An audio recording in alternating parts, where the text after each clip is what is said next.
lentidagi li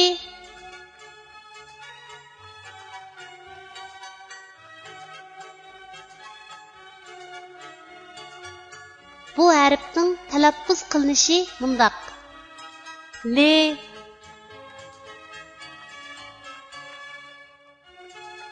Endi bu harfni o'z ichiga olgan misollarni ko'rib o'tamiz.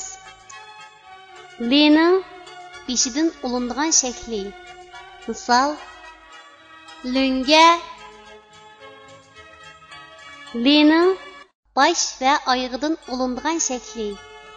Misol biliq. Lining oyog'idan ulinadigan shakli. Misol zambil. Lining ayrim shakli. Misol shal. Tuanda biz rasmga birlashtirib, yuqorida o'rganib o'tgan harfning to'g'ri yozilish tartibini mashq qilib o'tamiz. Lunga li harfining beshidan ulinib keladigan shaklning yozilish tartibi.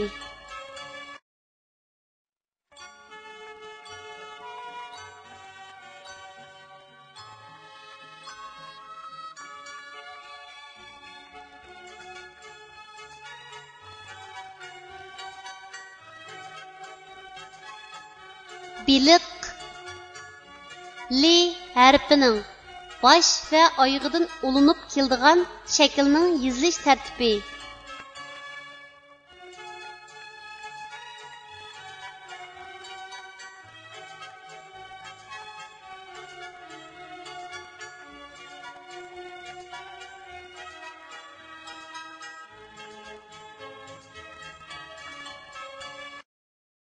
Zambil li harfining oyog'idan ulinib keladigan shaklning yozilish tartibi.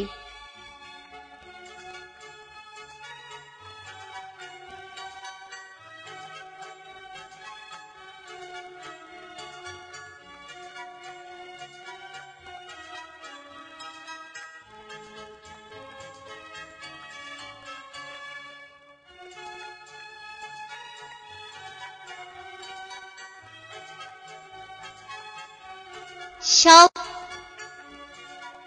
li harfining ayrim shaklining yozilish tartibi.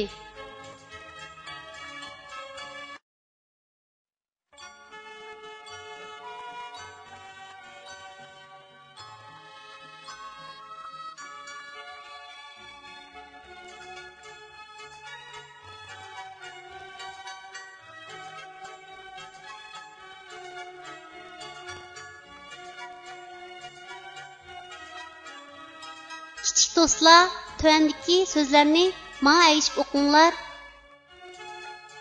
Ol, ma, olma, a, lim, alim,